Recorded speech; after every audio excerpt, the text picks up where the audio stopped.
year old in 2000. And Jay-Z already responded to him and was like, one thing y'all got to realize is all celebrities aren't the same. Y'all, and that's our biggest problem. Y'all try to put us all in the same box. I'm from Brooklyn, and we sit and we don't play them type of games. We got a strict code of honor that we go. We protect women and children, and it seems like you're trying to exploit people for your own personal gain. And again, and I see, and that's against realistically where it is. Some people, if you live in the Jaguar right universe, you believe this stuff because she been sitting here saying all year long, oh, Jay-Z is next and this, that, and the third. But I'm sure for some people, if you are a diehard Jay-Z fan and you feel like Jay-Z, you really believe Jay-Z lives out his raps, you kind of just like, yeah, I don't believe this. There's no way in the hell you can make me believe this about Jay-Z, think this about Jay-Z, feel like this is anything real about Jay-Z, where it's kind of just like, you seem like people just chasing ghosts. And I think realistically, if we being honest, I feel like some of the Diddy stuff now is kind of just like, it's a pile on jump off. And that's not excluding Diddy from the, realistically, if you are a human, you feel like Diddy should get charged for whatever and do the time just for the Cassie video, just alone. But a lot of the extra stuff now, it kind of seem after the Cassie video, all the other extra stuff kind of seem like, all right, dog, some of this can't be real, and some of this is probably real. But we kind of just at to the point where you don't know what's real and what's fake because it's just like, because he never admitted to the Cassie stuff, or even when the Cassie video came out, he tried to downplay it, try to water down. He gave a lackluster apology, so it was kind of a little bit hard for people to kind of feel some type of way for Diddy. But even with the Jay-Z thing, it's kind of like Jay-Z never come off. If we just go off, none of us don't know none of these people in real life, so we just going off of what we feel when we look at it on the outside looking in. Jay-Z never seemed like he do the other nigga shit. Like he seemed like he set the tone for the party. I don't go to the parties. Like people lose their mind to get invited to a Rock Nation brunch. You never see Jay-Z losing his mind to be nowhere. And you never have. Like that's never been a thing. No, I'm old enough to remember I didn't even like Jay-Z music. I didn't start liking Jay-Z until my late 20s. So I know for a fact it's a different, like he just moved completely different. If you listen to his music, actually listen to the words, even that's going back, even to when I'm talking about the Lil Baby thing, it was just like, are y'all actually listening to the words? Like you can't complain about Lil Yachty painting his nails. You can't complain about Drake painting his nails. And in this Touchdown song, Lil Baby sitting here dissing dudes that paint their nails. Talking about dudes getting their chains robbed and you sitting here paying to get your chain back. Like actually listen to the words. I think a lot of time, and that's my point of where it's like, for me personally, I don't care about no first week numbers. I don't care about no numbers, period. What you talking about? How do that song make me feel? And that's why, again, keeping it with Jay-Z. Jay-Z make people feel at an elite level. So it's like you sitting here trying to put him into some poo-putt type of R-word. Like it's gonna be hard. That's one thing I know. If I can speak for black people, people ain't gonna run and move to that unless you want to. Like you again, and that's tying back into the conversation. I'm saying black people be so pressed to sit here and tear each other down. That's the only way you gonna believe this Jay-Z stuff. Just because you looking for other black people to unsucceed. You looking for the tear down of the empire. You looking for people to fall off. You looking for people to lose everything because it may make you feel a little bit better about wherever you are in life. That's not going to change your situation.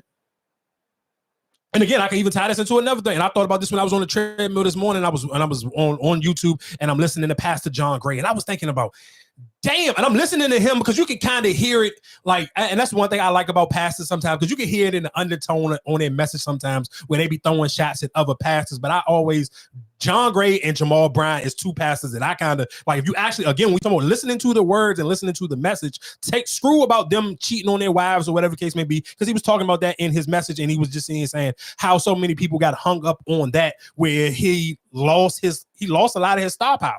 Like John Gray was one of them ones early before it was the social media pastors, or one of them. Like he literally used to fill in for Joel Osteen. And what made me think about that was like, damn, Joel Osteen kind of really gave people his whole ass to kiss when they had that flooding in Houston, and people had to kind of drag him to even open his doors for people to come and stay into the church when they was having them floodings in Houston. But nobody ain't canceled Joel Osteen. You can still cut on a random TV channel and Joel Osteen will still be on there preaching.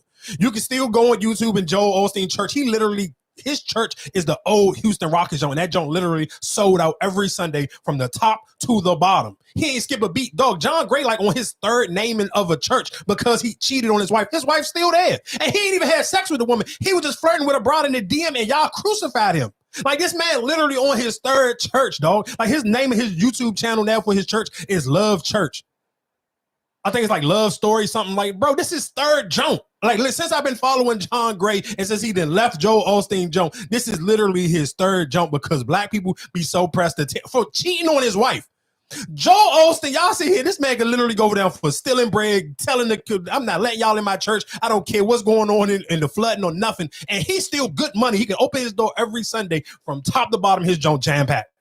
But John Gray, because he said the woman at the end was flirting with a woman, bro, y'all crazy, bro. Because when I started to think about all that and actually let that play out in my eyes, then I kind of again sit and say, it make you kind of question, like, oh, how hard should you ride for black people because they not want to ride as hard for you. And that's the sad thing about it. Like, they will champion you, and as long as they want to champion you, but as soon as they can tear you down, then they're gonna do it. But I can give you a long list of that all the time. And you literally see it, and if you're paying attention, you kind of be like, damn, that's why are we doing each other like that? But again, like I said, and you'll see it. I mean, of course, this Jay-Z thing kind of broke late. It's like Sunday. It's late Sunday evening. But again, I think it will kind of, you can kind of almost judge it off of people's character, how they will feel about this Jay-Z situation. To me personally, like, you either somebody who actually grew up listening to Jay-Z music, and if you take what his music said, because it's a running joke that people say it's a Jay-Z bar for every part of your life. Like, you can always find a Jay-Z bar to use for a quote with something that's going on in life. So if you feel like a man can pen or write, or his brain can come up with these type of logics and common sense verses to put through life, then that kind of just, to me, should kind of hit them verses alone.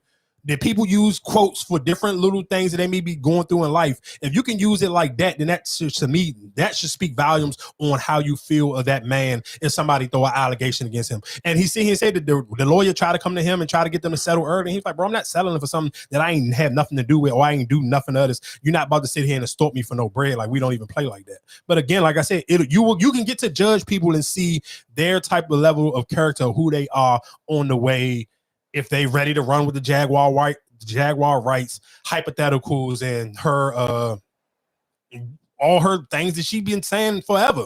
And you ain't even heard from her in a minute since she went on Paris Morgan, and Jay-Z and Beyonce put a clip up to that. So it's kind of just like, again, you can kind of judge for yourself, but I would just highly recommend, that would be my pushback for 2025. If you feel like somebody fell off, then just tell me who next. Point me in the right direction. I don't want to be late. I want to be somebody like, okay, if this person is falling off and it's over for this person, then show me who about to be the next person. Who should I be listening to? But you can't sit here and try to put your eggs all in one basket for rappers, because I mean, I think you kind of feel that way for Drake. I seen a girl tweet and sit here and say, dag, Drake been holding us down for 15 summers, and y'all sit here and this is again with black people. Sometimes, like, she made it a joke, and I seen a lot of blogs pick it up, but to me the joke was corny. Y'all quit Drake for a protester. Y'all sit here and left Drake for somebody who make protest music, and it was kind of like, that shit ain't even funny. Like, bro, because it'd be mad stuff that black people probably actually really need to listen to sit here and protest, and we keep it in a buck. Like, what are we talking about? Yeah, like, and I'm a Drake fan. I think Drake was still in my top 5 for the year. He really ain't put out nothing but diss songs. But he wasn't at the top of my top 5. I know that. But still, it's just like, okay, you put too much eggs in just that one bag. Like, if it wasn't for the Kendrick and Drake, neither one of them probably would have been in my top 5. If they didn't have that back and forth with each other, neither one of them would have been in my top 5 this year. But that don't still, again, to me, it's just like, I don't know, dog. I honestly don't know. I kind of just want to be, sometimes just like really be honestly wanting to wash my hands with just black people in general. Y'all kind of just weird.